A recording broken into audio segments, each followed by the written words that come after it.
Hello, everyone. I did my research paper presentation on the PR minor paper, automatically extracting implicit programming rules and detecting violations in large software code. To start, I'm going to provide some background information that I think is relevant to understanding the main technique proposed in this paper, that is PR minor.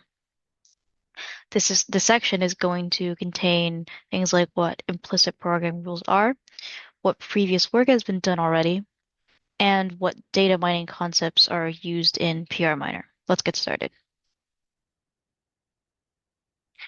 As I'm sure most of us know, when we're coding, we have to follow some implicit programming rules, rules that aren't necessarily enforced by the compiler or our development environment, but they're still important for writing correct and efficient code. These aren't the kind of errors that VS Code or any other IDE would warn us about with a little squiggly red underline. Instead, they're more subtle issues that can lead to serious bugs in software, such as memory leaks, data races, and deadlocks. One of the most common examples of an implicit programming rule involves mutexes. Whenever we lock a mutex, we have to make sure to unlock it afterwards. Otherwise, we risk causing a deadlock, where multiple threads wait indefinitely for resources that'll never be freed. Another common example is memory management, where we dynamically allocate memory using malloc. We always have to remember to free it later. If we forget to do that, we end up with a memory leak. The problem is that our IDEs won't automatically flag these mistakes as errors. Instead, we'd have to use debugging tools like Valgrind to detect memory leaks or find concurrency issues. And as projects grow into massive code bases, identifying these violations can become increasingly difficult. The two images on this slideshow are additional examples of implicit programming rules. The one on the top right illustrates a rule similar to locking and unlocking. It involves the system cache function. So when a developer calls this function, it returns a cached copy of a tuple, or rel tup, called rel tup in this case. However, once the caller finishes using this tuple, they need to explicitly release it by calling release system cache. If they don't do that, the cache could be overloaded with unused copies and lead to a memory leak. Unlike syntax errors, violations of these rules won't immediately cause a compiler error, but over time they do result in serious performance degradation and potentially unintended behavior. The image on the bottom right provides another example of a more complex rule, one that isn't just about making sure that one function is followed by another function. This rule involves four function calls and a variable. Before replacing a tuple using simple heap update, the developer has to first call heap open R to open the heap relation. Then after performing the update, they have to call catalog update indexes to ensure that the index remains consistent. Finally, after all that, the relation must be closed using heap close. If any of these steps are skipped or performed in the wrong order, the database system might end up with inconsistencies, such as leading to corrupted data. Now consider that many of these programming rules are not explicitly documented. Instead, they're often passed down through like code comments or informal discussions or just simply experience gained over time. In large-scale projects where different teams contribute to different parts of the code base, these implicit rules can be easily forgotten or misunderstood. And to make things even more challenging, some of these rules span across multiple functions and modules, which makes it even harder to track dependencies and ensure correctness. This brings us to the research paper that we're going to talk about right now. The goal of this research is to use data mining techniques to automatically detect violations of implicit programming rules and large-scale code bases, such as the Linux kernel and the Apache HTTP server. Instead of relying on developers to remember and enforce these rules manually, the approach in this paper attempts to extract these patterns from existing code and identify instances where the expected sequence of function calls is broken. By doing so, it helps uncover hidden bugs that might otherwise go unnoticed and potentially improve the reliability and security of complex software systems. So while compilers and IDEs can help us catch syntax errors and type mismatches, they aren't really well equipped to detect higher level logic errors that come from violating these implicit programming rules. Following these rules is super important for writing robust and maintainable software. And as code bases continue to grow in complexity, tools that can automatically detect these violations are going to be really important. So before diving into the paper's proposed solution, it first introduces us to some previous work in this area, specifically an earlier method designed to help programmers define and enforce implicit programming rules. This prior approach involved allowing developers to manually create rule templates, such as function A must be paired with function B. Once these templates were defined, the system would search through the code base to find instances of these function pairs. This method used substring patterns like lock and unlock to help infer which functions might be related and give each of the patterns different weights. Fortunately, the paper highlights two significant limitations with this approach. The first major issue is that this method is limited to extracting only pairwise programming rules. In other words, it only works for simple two-element rules, where one function must always be followed by another. But as we saw in the examples from the previous slide, like the one on the bottom right that we talked about, um, a lot of implicit programming rules involve sequences that contain more than just two elements. And according to the results of this paper, as shown on the image on the right of the slide, only about 14% of all extracted rules contain just two elements, or a little over 4,000, as you can see in the graph. That means that the vast majority of programming rules involve more than just a single function pair, with some rules containing as many as 20 elements. So restricting rule detection to only two-element pairs significantly limits this system's usefulness. The second major issue is that programmers have to manually create these rule templates by themselves. Um, First, this limits the types of rules that can be extracted. The system can only find what the programmer explicitly defines. So any complex multi-step dependencies that aren't predefined will go undetected. It also requires prior knowledge of the target software from the programmer. The programmer has to already know which function sequences are important in this code base, which means that they might accidentally leave out important rules, especially when they're dealing with systems that they're not as familiar with thousands of interconnected functions. And since many of these rules are implicit and undocumented, it's incredibly difficult for even experienced developers to account for every single edge case manually. Now, to address these issues, the authors of this paper proposed an improved solution. So instead of requiring programmers to define rule templates ahead of time, they ask, what if implicit programming rules could be discovered automatically? What if we could extract these rules without needing any prior knowledge about the program or predefined templates? One straightforward way to do this would be to literally check every possible combination of program elements and determine which ones are frequently used together. If two or more elements always appear in a specific sequence, then that sequence is probably an implicit rule. However, this brute force approach is really impractical. Like for large-scale projects like Linux, like the Linux kernel, these contain millions of function calls and variable assignments and control flow dependencies. And exhaustively analyzing every single possible combination would be basically impossible. It needs an enormous amount of processing power and an impractical amount of time. To overcome these challenges, this paper introduces a data mining approach to efficiently extract programming rules from large code bases. The author tries to identify patterns and relationships between function calls without needing the predefined templates that are made by programmers. This method allows the system to generalize beyond simple two-element pairs and discover more complex rules that might otherwise go unnoticed.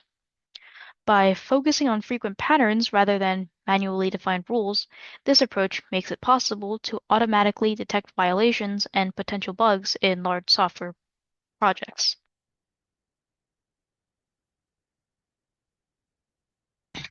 But what exactly is data mining, and how can it be used to uncover these violations? This concept is the foundation of PR Miner, the tool introduced in this paper. Specifically, PR Miner is built on a well-known data mining technique called frequent item set mining. It's widely used across a lot of different domains, so like everything from identifying customer shopping habits to detecting patterns in DNA sequences. The goal of frequent item set mining is to efficiently identify groups of items that appear together frequently enough to form a meaningful pattern. In this situation, an item could be a function call, a variable assignment, or even a specific sequence of operations. If a function call always occurs together across the code base, then it's likely that they form an implicit programming rule. To quantify how often a item set appears, PRMiner uses a parameter called min support. This parameter defines the minimum number of times an item set must appear in order for it to be considered frequent enough and classified as a programming rule. Essentially, the support of an item set refers to the number of times that a specific pattern appears in the codebase. If a sequence of function calls shows up frequently enough, then PRMiner assumes that it follows an implicit rule. For example, if lock and unlock always appear together across thousands of files, PRMiner would identify this as a frequent pattern and infer that locking and unlocking must always be paired in some way. However, if the same sequence suddenly appears with missing steps, PRMiner could flag these occurrences as potential violations, alerting developers to areas of the code where errors might exist. There is a limitation to this where, for example, if you have a function called try lock, there is a call to lock without a call to unlock. The paper does address this to limited success, although they do have some recursive thing where it can check where these functions are called to see if there actually is an error. But this does produce quite a bit of false positives. But how does PRMiner effectively find these patterns in massive code bases? This is where FBClose comes in. FBClose is one of the most efficient algorithms for frequent item set mining, and it's the core technique that PRMiner uses to extract programming rules. So unlike naive approaches that might attempt to exhaustively search through millions of function calls, FPClose optimizes the process by reducing the number of item sets that need to be examined, making it feasible to analyze even large-scale software projects like the Linux kernel or the Apache HTTP server. On the next slide, we'll dive a little bit deeper into how FPClose works and why it was chosen for this task.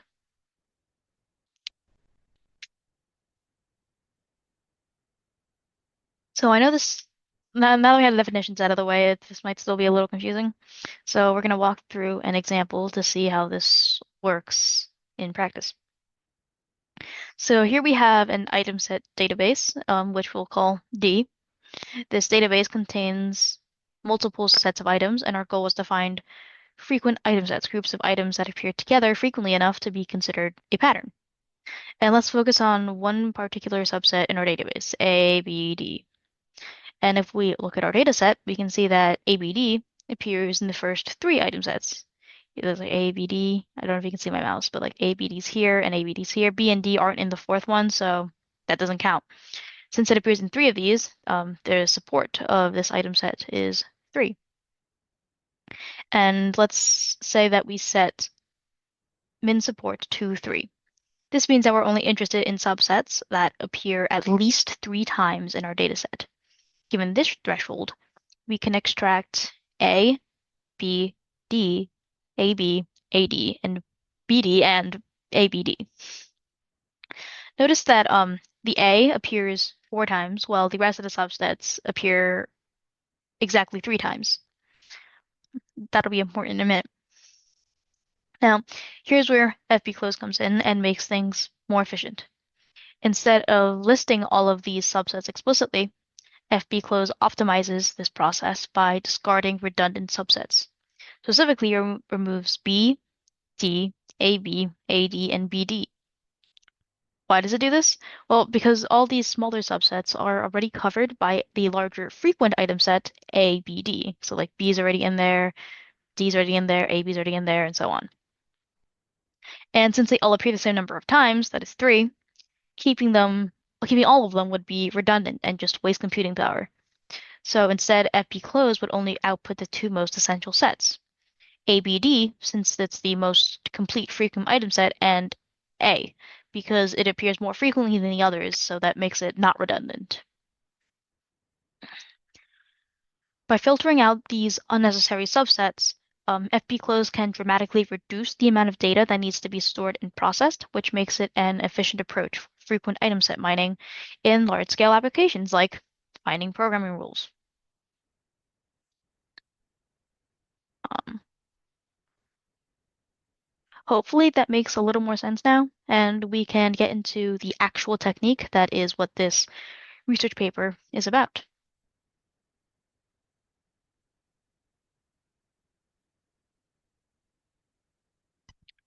So this part of the paper is really where the authors make their biggest contribution. They've taken the previous idea and improved on them by introducing a technique that can automatically extract programming rules without needing any prior knowledge about the software.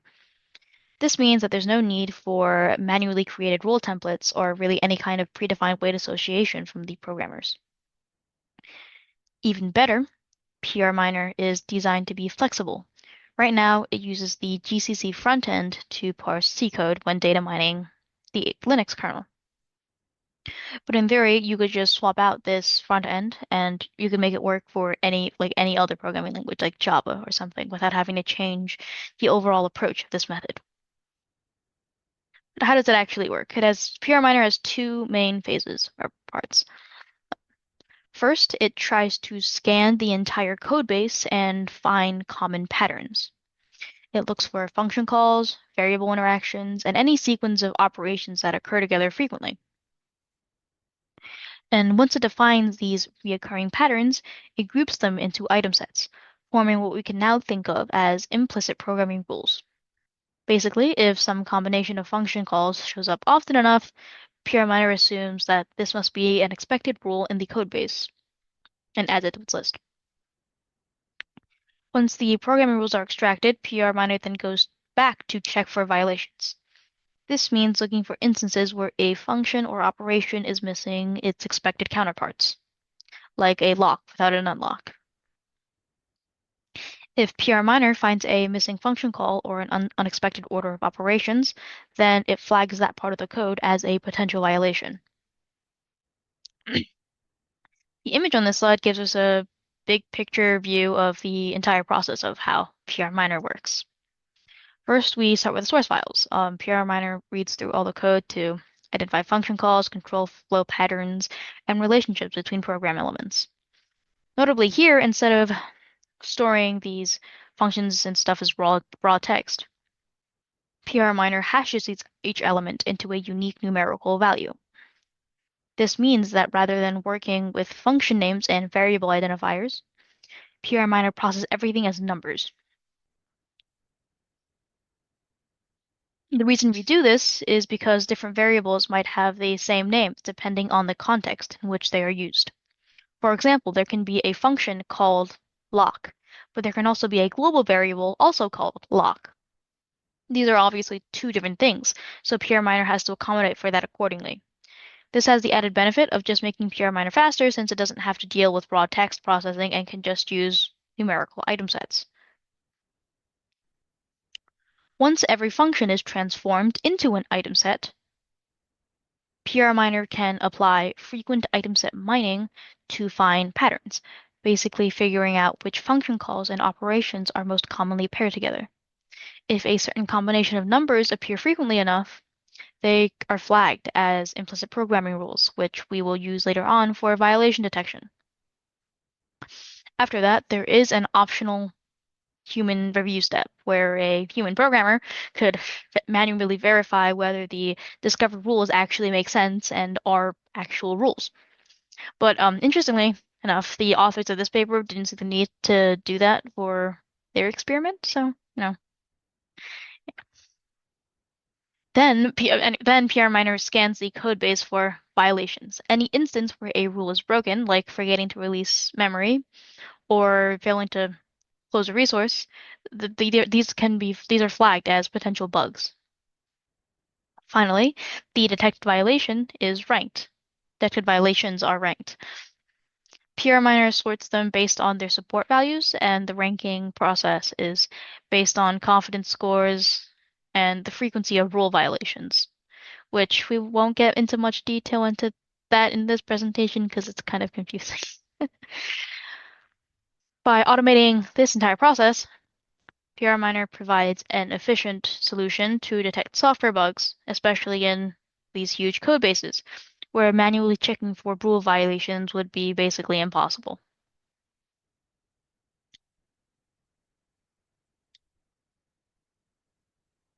So, to test how well PRMiner actually works, the authors ran their technique on three large code bases, including the Linux kernel and the Apache HTTP server, as I mentioned before, to see if it could find real bugs. And these are the results. So part of it. If in Linux, it was actually able to find over 32,000 programming rules, and it did all this in under a minute, which is pretty impressive. And compare that to how long it would take for manual rule extraction, this just saves a lot of time. And if you're interested, F to F rules are function to function rules where the rules only involve functions.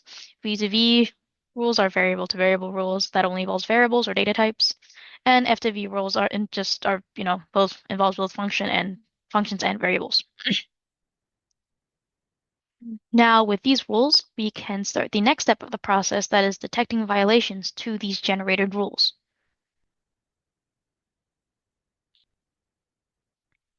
And the detection actually worked. They were able to find and report real bugs to the developers, who then went to patch them. This shows that PR Miner can actually improve real world software by catching hard to spot violations in these giant code bases. Like I found 16 bugs in Linux and 6 in PostgreSQL and 1 in Apache. It did produce quite a bit of false positives, meaning that some of the flagged violations weren't actually bugs. The authors do address this in their results and explain why these positives happened.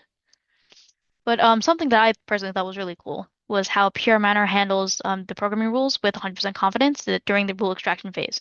So if a programming rule has 100% confidence, this means that every instance of it in the code base follows the rule perfectly. There's never a violation. So Pure Manner just skips over these rules completely because these rules are always followed correctly, so there's no point in checking it for errors. I just thought this was a really smart optimization because it adds to preventing unnecessary computation and helps PRMiner only focus on rules that are actually being violated, making it more efficient and practical for these giant code bases. And that's my presentation on this paper on PRMiner. Thank you for listening.